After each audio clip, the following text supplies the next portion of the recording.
and get started.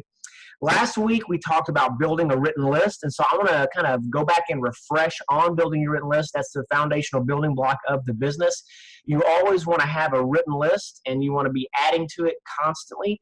You want to go through all of your warm contacts, all of your hot contacts, and then all the people that you just know in general. You want to put every single one of them on a list, and you want to, again, to continue to expand that list. And then you want to go through and look for people that are money motivated and that are business minded. So what we'll do is there's a memory jogger that Ambit has, and I'm going to put a link to it on all of the training sites, on the websites, so that you can go and check it out. And it'll be a Ambit Energy memory jogger, so you can utilize that to kind of refresh your memory on people that you know, and kind of go from there. So we'll talk a little bit about presentation. We'll talk about the validation, but today we're really going to specifically talk about the invitation. Now, a lot of times people will start collapsing the invitation and the presentation together. That is very problematic. First of all, because of a presentation standpoint, not everybody is a dynamic presenter, and we already have a proven system in place that you can utilize for that, being the videos and the Success from Home magazine. Matter of fact, grab a magazine here real quick.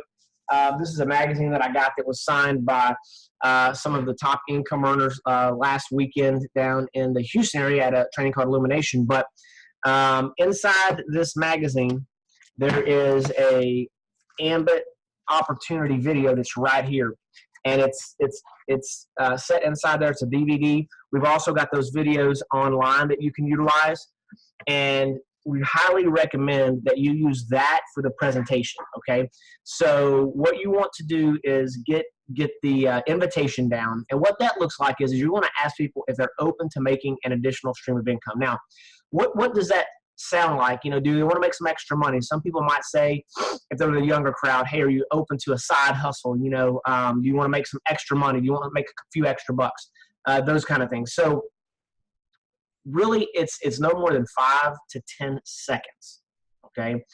And when I talked about people collapsing the invitation, the presentation together, sometimes they will start talking about, you know, it's $1 billion opportunity, and it's 7-Eleven, and have you ever had a Slurpee before? And have you gotten gasoline at a 7-Eleven or gone to a convenience store? They go into all of this depth, and ultimately it presents or prevents you from doing the presentation properly, and it takes away some of the excitement. Really, all you want to do is just pique their interest. And you're asking a rhetorical question. And the question is are you open to making an additional stream of income? Okay. The answer is always yes to that, regardless of whether you're Bill Gates, whether you're Warren Buffett, or whether you're somebody making minimum wage.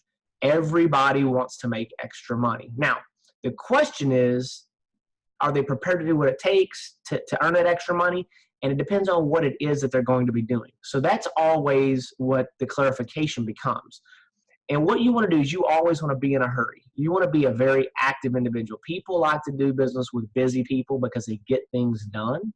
And so you want to go in and ask them while you're driving down the road and call and say, hey, just want to touch base with you. How are you doing? What's going on? You know, just literally a couple seconds there.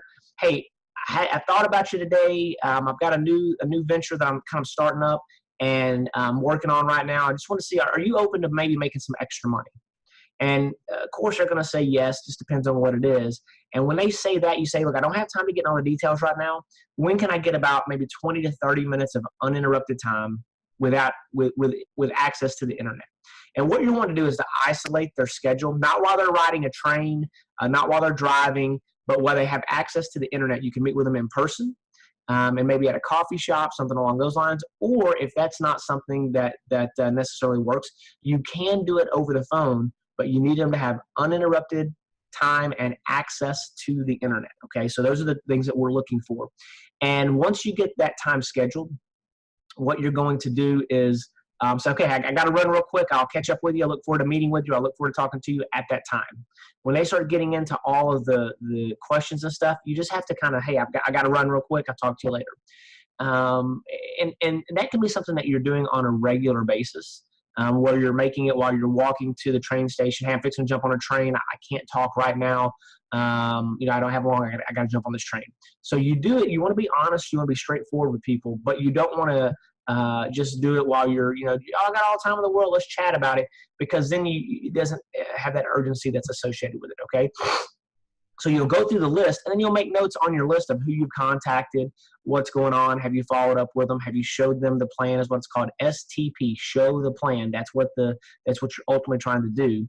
And then showing the plan involves going through and doing the presentations and some of those things, and then the validation call. So we'll jump into that a little bit later, but just wanted to clarify again. We'll put the information on the written list so you can expand your written list and you can build a good written list. When you're talking to people, a lot of times you may be riding the train and you're going through and like, oh man, there's that person that worked over at this place. I remember working with them, and then, oh, there was that person's cousin. I remember there was that person that I used to work with, that their cousin, I remember they were really sharp. Just put down the cousin of, whoever I used to work with. And you can work on getting their contact information later, but put them on the list regardless if you've got their contact information now. And when you're going through that gathering or trying to gather that information on, where their telephone number or their line ID or email address or Facebook or whatever the case is, when you're trying to look them up, you may run across other people that you know. So that's the process of going through and expanding the written list. You go through again and you just call them. It's very quick. 5 to 10 seconds is as long as that conversation needs to be. Are you open to making some extra money? Would you like to make some extra money? Things that, again, you already kind of know the answer to. And then be in a rush, hurry up and get their information, set an appointment with them to go over it, and then follow up with them later. Now, I want to add one little nugget of information that I see happening kind of frequently. I see people going on Facebook and blasting out a bunch of information and about Ambit Energy or different opportunities. One way that you can tell if people are interested in what you're posting on those social media sites is who is it that's liking that stuff. If it's only the people that are in your organization, for instance, if you're posting information about Ambit and about becoming financially free and Ambit Energy and this, that, and the other, and the only people that are liking it are your team that are in Ambit, that should tell you something. That lets you know that your normal friends, family, they don't care about that stuff. So I don't recommend going out on blasting on social media a bunch of information about the opportunity. It's one thing to use it as a tool to contact people and to figure out their contact information and to reach out to them. It may be that you send them a private message, you PM them and say, hey, what's the best time to catch up with you or to talk? What's your line ID, stuff like that. But I wouldn't get into deep conversations, especially not on the public setting, a public forum, I should say.